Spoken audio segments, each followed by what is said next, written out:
Welcome to Measuring Financial Well-Being.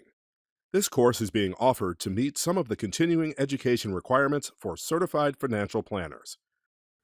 This course contains audio. You can turn the audio on or off at any point using the audio icon below. Today's course will introduce you to the Financial Well-Being Scale developed by the Consumer Financial Protection Bureau, also referred to as the CFPB. You will learn what the Financial Well-Being Scale is, what it measures, and perhaps most importantly, how you can use it on the job.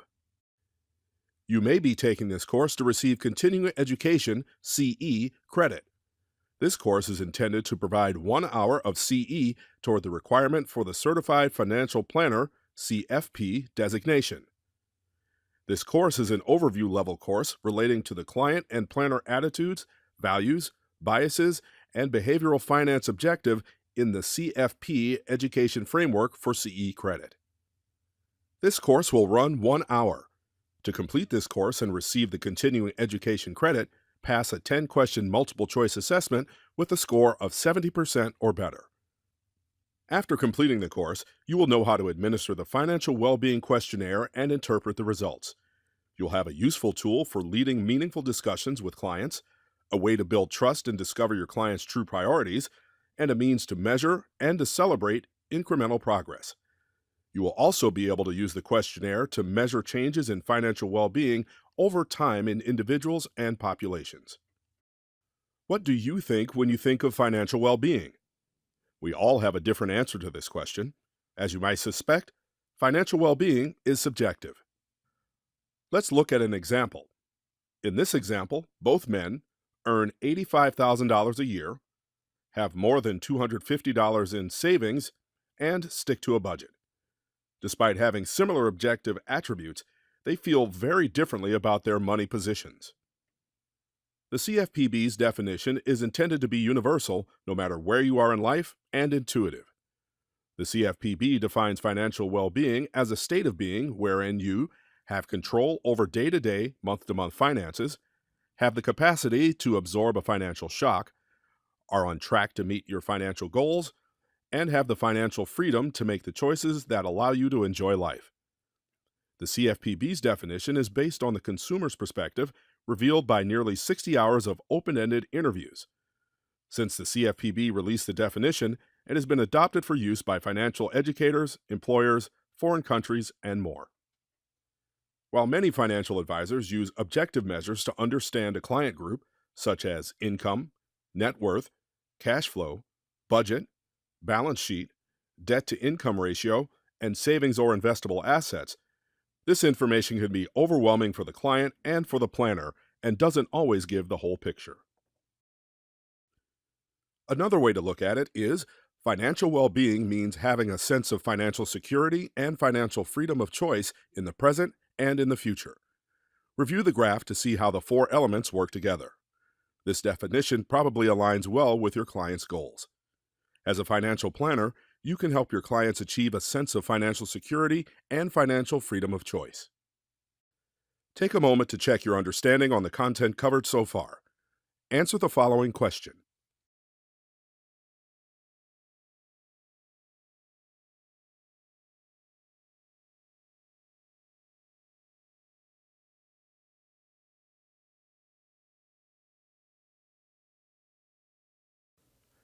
Financial well-being can affect more than just financial health. Financial stress can affect physical health in many ways. You are in a unique position to have a positive impact on the wellness of the people you serve. Understanding your client's financial well-being could help you do your job more effectively. When you understand a person's holistic financial picture, you can better tailor your service to their needs. Let's talk about the science behind measuring a person's financial well-being. Following a rigorous research effort to develop a consumer-driven definition of financial well-being, the CFPB developed and tested a set of questions, a scale, to measure financial well-being.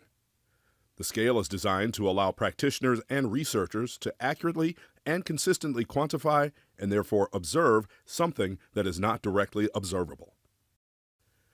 The purpose of the scale is to help practitioners and researchers quantify and compare financial well-being scores across time or across individuals, and study the relationship between financial well-being and other factors. We'll discuss more about how practitioners like you can put the scale to use later on.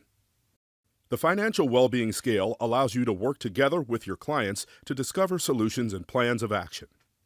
It is part of your toolbox and can be a helpful tool in your entry conversation and in monitoring change over time. The Financial Well-Being Scale is not a diagnostic and does not identify a topic or action that a person should take to improve financial well-being. It does not take the place of any other financial planning structures or techniques that your practice already uses. However, we find that most people have a clear sense, sometimes brought into focus by the questionnaire, of their most important issue or need. The Financial Well-Being Questionnaire consists of 10 questions. The CFPB underwent a multi-step research process to identify the questions for the scale. Click on each step to learn more. A series of cognitive interviews were conducted to ensure people understand the questions and what they are designed to ask. Factor analysis was used to select the questions that best measured the underlying concept of interest. 3 rounds of psychometric testing with over 15,000 respondents were performed to select the questions that provided the greatest reliability across adults. The 10 questions provide an accurate reading of your client's financial well-being. The Financial Well-Being Scale is publicly available, free of cost, and free from copyright. For these questions, answer, how well does this statement describe you or your situation? I could handle a major unexpected expense. I am securing my financial future. Because of my money situation, I feel like I will never have the things I want in life. I can enjoy life because of the way I'm managing my money. I am just getting by financially. I am concerned that the money I have or will save won't last. Response options are completely, very well, somewhat, very little, and not at all. For these questions, answer, how often does this statement apply to you? Giving a gift for a wedding, birthday, or other occasion would put a strain on my finances for a month. I have money left over at the end of the month. I am behind on my finances. My finances control my life. Response options are always, often, sometimes, rarely, or never.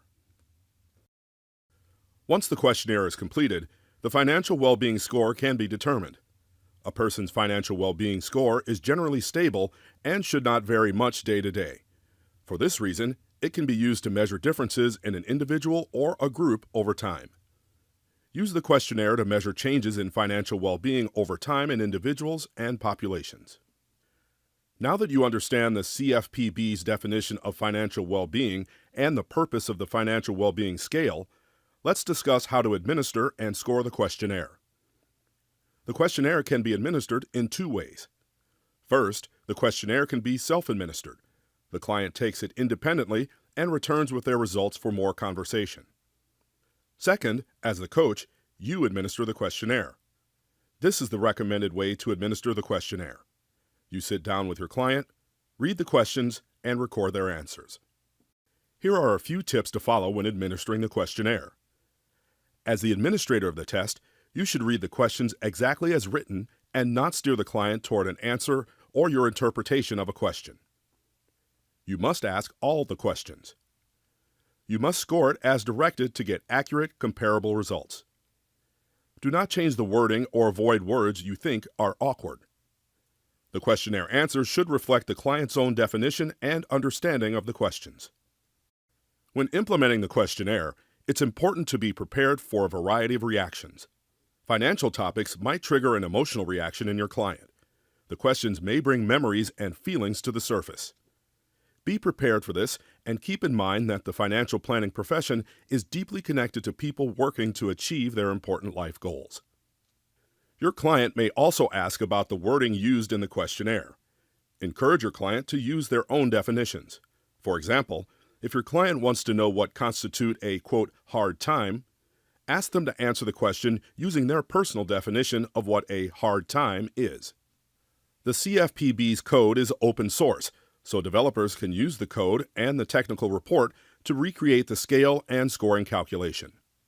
The method for scoring the questionnaire depends on how it was administered. The online version of the questionnaire exists so that it provides automatic scoring. You can save or print the PDF after taking the questionnaire online, but answers and scores cannot be saved on the CFPB site. Click the link on the slide to access the online version. If you choose to use the paper version, you will need to score the questionnaire yourself. Click Next to learn more. When scoring the questionnaire, here are a couple of key points to remember. A questionnaire can be scored using the scoring worksheet only if the respondent provided an answer to all the questions in the scale. Any responses such as "don't know" or skip questions make the use of the lookup table inaccurate. If you choose to manually score your client's questionnaire, determining their financial well-being score is a two-step process. You will need the scoring worksheet to complete these steps. Click the link to download the worksheet. Click Next to learn more about scoring the questionnaire. The score used for the financial well-being scale is based on an item response theory, or IRT, analysis, so scoring responses takes more than just addition. Here are 3 facts about the IRT analysis you may find useful when administering the questionnaire and discussing the questions and results with your clients. 1.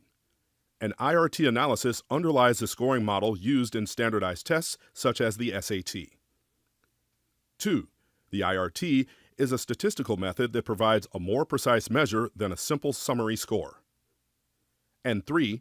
The IRT gives us more precise individual estimates because it allows different items in a scale and people's responses to these items to contribute differently to the final score. If you enjoy digging into data, click on the link to see the financial well-being survey data and reports. Let's walk through an example showing how to manually score the financial well-being questionnaire. On the first page of the scoring worksheet, you'll see the questionnaire. For parts 1 and 2, enter into the right-hand column the number from 0 to 4 that corresponds to each of the person's responses and add them up to find the sum total. This is the total response value. Then, on the second page, you'll find the financial well-being score. Find the row that corresponds to the total response value. Then, follow that row across to the column that corresponds to the person's age and how the questionnaire was administered. This will give you the respondent's financial well-being score. The score produced by the questionnaire is only a number. If you present the score to a client, be prepared to follow up with more context so it's clear what the number means. Review the table to understand what the score suggests. A score of 0 to 29 suggests a person is finding it difficult to make ends meet. A score of 30 to 37 suggests a person likely has trouble meeting basic needs. A score of 38 to 49 suggests a person is doing better, but still largely struggling to make ends meet. A score of 50 to 57 suggests a person has more stable finances for the most part. A score of 58 to 67 suggests a person has largely secure financial circumstances. A score of 68 or greater suggests almost universal financial security. The lower the score, the more likely it is that a person is struggling financially.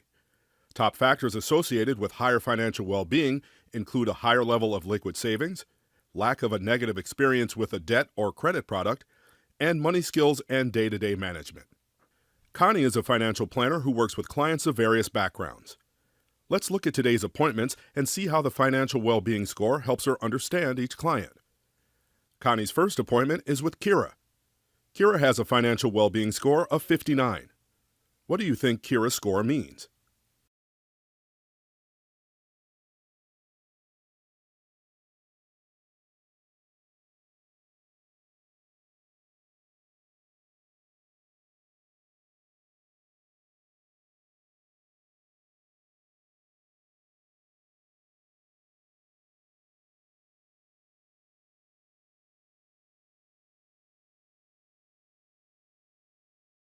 The next appointment of the day is with Carrie. Carrie has a financial well-being score of 32. What do you think Carrie's score means?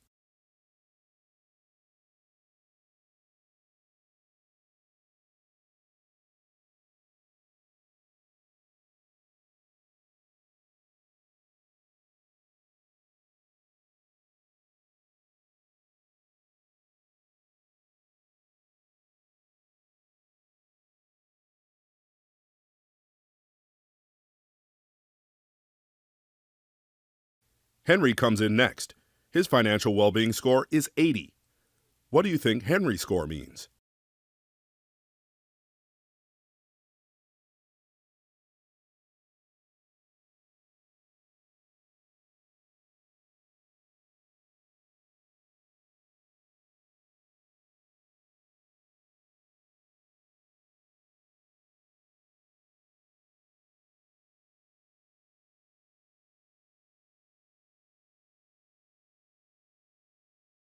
Connie's next appointment is with Shauna, who has a financial well-being score of 54.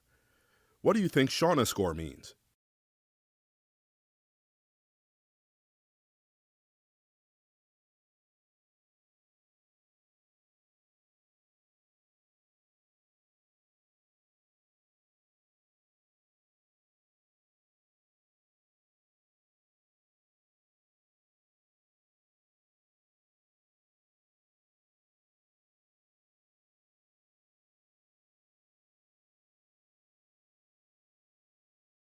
Connie's last appointment of the day is with Trevor. Trevor's financial well-being score is 46. What do you think Trevor's score means?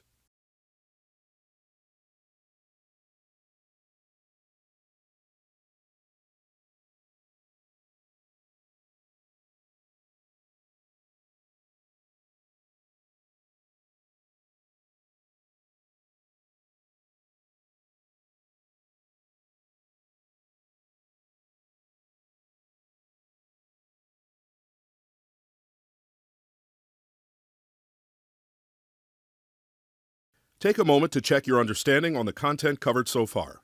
Answer the following question.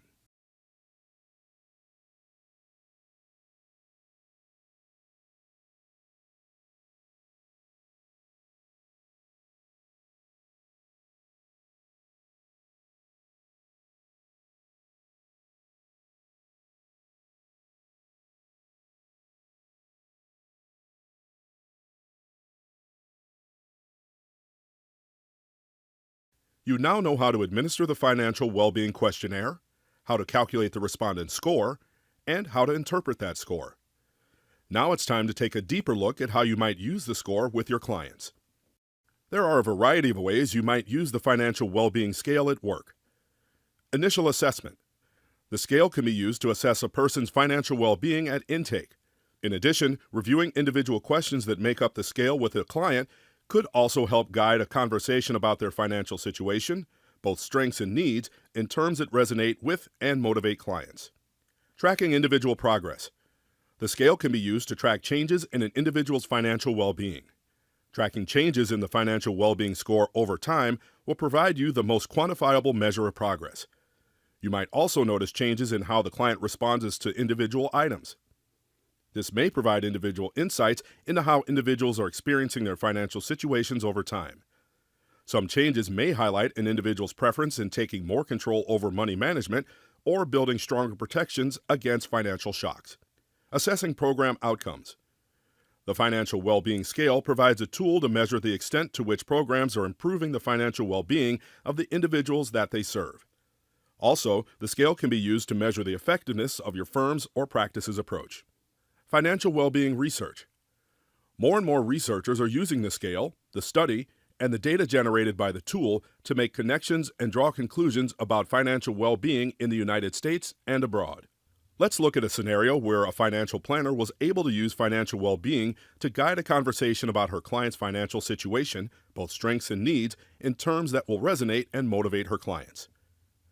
Marta reviewed the investment portfolio for Samuel, her 52-year-old client. Her analysis is that Samuel's investments are not well diversified and overly risky because about 45% of his portfolio is in his prior employer's stock. He is making ends meet as a freelancer and plans to glide into retirement over the next 15 years. Samuel's financial well-being score is 53, which is about average for his age. When Marta and Samuel discuss his answers to the quiz, he explains he worries about risk, but is more worried about outliving his retirement savings. Knowing this, Marta adjusts her recommendations and plans to check Samuel's financial well-being in 6 months. If his score has improved, he is probably experiencing a greater sense of security. What if your picture of an individual is drastically different from what the financial well-being scale suggests? This is a good indicator that there is a conflict between what the client says about their financial well-being and what the numbers actually show. Remember, financial well-being is subjective. Your objective financial situation describes only about 70% of your financial well-being score. Objective attributes like income, net worth, and balance sheet do not thoroughly capture a person's entire financial situation. Let's take a look at a scenario about how a financial planner was able to use financial well-being to guide a conversation about her client's financial situation, both strengths and needs, in terms that will resonate with and motivate her clients.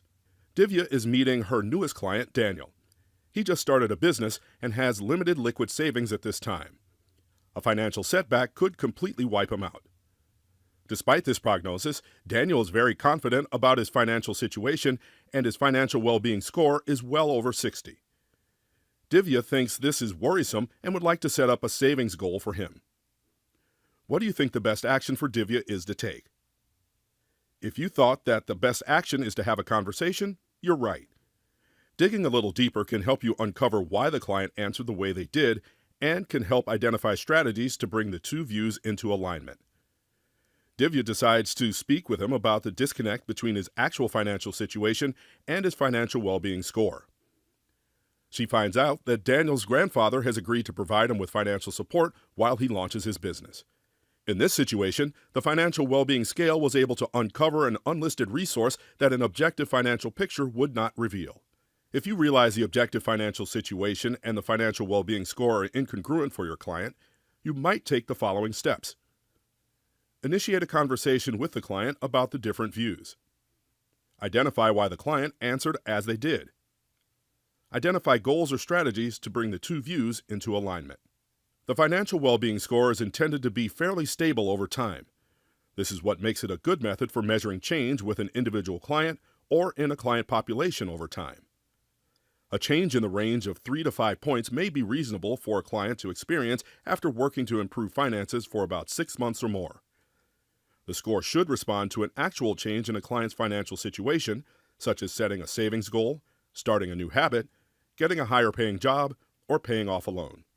Consider the following example of how a CFP can use the financial well-being score to measure change over time. I'm a CFP, and I work as a financial advisor in a small financial planning firm. I primarily work with people who seek financial advising during a life change, such as a birth, a marriage, or divorce. Recently, I started evaluating clients' financial well-being scores, and happily, I've seen a positive trend. My clients tend to see a 4 to 5 point improvement in their financial well-being scores after a year of working with me. You might want to measure change over time to monitor an individual client's progress. For example, is the client meeting goals and improving their score? Is there still a disconnect between the financial situation and the financial well-being score? Present a measurable quantitative result of your impact. Overall, are your clients increasing their financial well-being score after working with you? Assess connections to client satisfaction by including the questionnaire as part of a broad client satisfaction survey. The financial well-being scale can also be used to identify the relationship between financial well-being and other factors. Consider the following example. I work as a financial education consultant for a nonprofit, and I can't provide personal financial advice, but I'd like to target my educational program toward what would best serve my clients. I decided to issue a survey that combines the financial well-being questionnaire along with additional financial and demographic questions.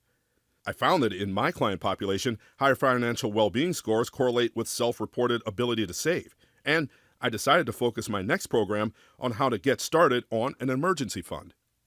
A few important things to note. The financial well-being scale was developed to benefit the public.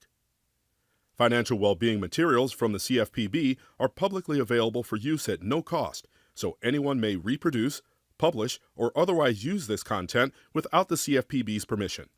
You can download the questionnaire in English and in Spanish, and implement the questionnaire as you wish, perhaps on your website or as part of an intake survey. You may also access the questionnaire directly on the CFPB's website and score it from there. The CFPB's code is open source, so developers can use the code and the technical report to recreate the scale and scoring calculation. If you're interested in data analysis, you can download the survey data for your own use.